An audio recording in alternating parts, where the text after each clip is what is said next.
আমি আমার personal emotion, আমার নীতি, আমার আদর্শ আমি কিন্তু ফেসবুকে সবসময় শেয়ার করি না। চলচ্চিত্রের একটা খারাপ সময় আগে থেকেই শুরু হয়ে গিয়েছিল, তো অনেকে এটাকে ভেবেছে আমি সালমানের কথা বলেছি, অনেকে ভেবেছে মান্নার কথা বলেছি। আমরা কিন্তু কাউকে কখনো ছোট করার শিক্ষা আমাদের নাই, সো আমি কখনো করিও নাই। মানুষের বোঝার ভুল। দীর্ঘদিন ধরে আমরা আছি, কি বলবেন, কেমন লাগছে?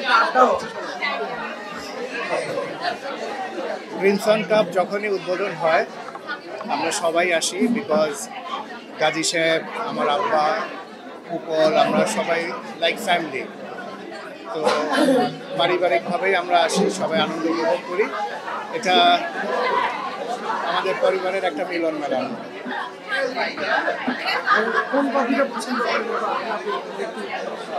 আমি বেসিক্যালি কফি খাই না, কম খাই, স্যান্ডউইচটাই আমি খাই।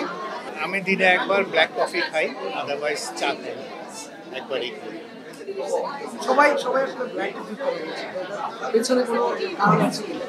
না, ব্ল্যাক কফিটা হয় কি সেফ, বিকজ আমরা চিনি কম শুধু কফিটা খাই, এটা দুধ চিনি কম থাকে, আমার মনে হয় এই জন্যই লোকজন প্রেফার করে। আর মাঝে মাঝে ফেসবুকে আমরা দেখছি সুন্দর সুন্দর চমক সারপ্রাইজ করে ব্যাখ্যা ধারা করতে পারে না পরবর্তীতে। বুঝি নাই, আবার বলেন। এই যে সামাজিক যোগাযোগ মাধ্যমে আমরা নিজস্ব ফেসবুক আইডিতে মাঝে মাঝে দেখি একটা ছবি বা একটা চমক রেখেই আপনি আসলে পরিষ্কার না, আমার আসলে যখন আমি কোনো স্ট্যাটাস দেই ওটা তখনকার ওই টাইমটার উপরে আপনি খেয়াল করে বুঝবেন, ওই সময় কোনো ঘটনার উপর বেস করে আমি দেই। আমার মনের কথা আমি বলি।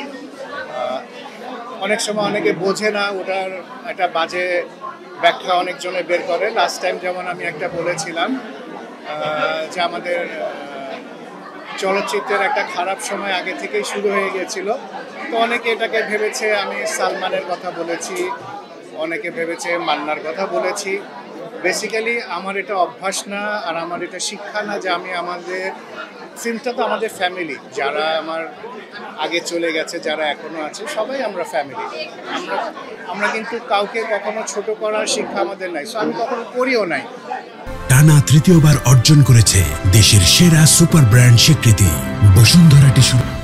মানুষের বোঝার ভুল, অনেকে ভেবেছে আমি সালমানকে বলেছি, অনেকে ভেবেছে আমি মান্নাকে বলেছি, বাট আপনি যদি ভালো করে এটা আবার দেখেন, আমি কিন্তু কাউকে মিন করে বলিনি, আমি কিন্তু সময়টাকে মিন করেছি, কাউকে কোনো পার্সনকে মিন করি। সালমান চলমান একটা ইস্যু নিয়ে অনেকভাবে কথা বলতেছে, সবাই চাচ্ছে যে নতুনভাবে একটা তদন্ত বা ঘটনাটা কি আসুক, আদৌ কি করছে। আপনি কি আসলে চান কিনা?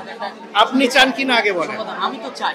তাহলে আমি যে চাই না, এই ধারণাটা বা এরকম যুক্তিসঙ্গত কোনো কারণ আছে আপনার কাছে এটা ভাবার?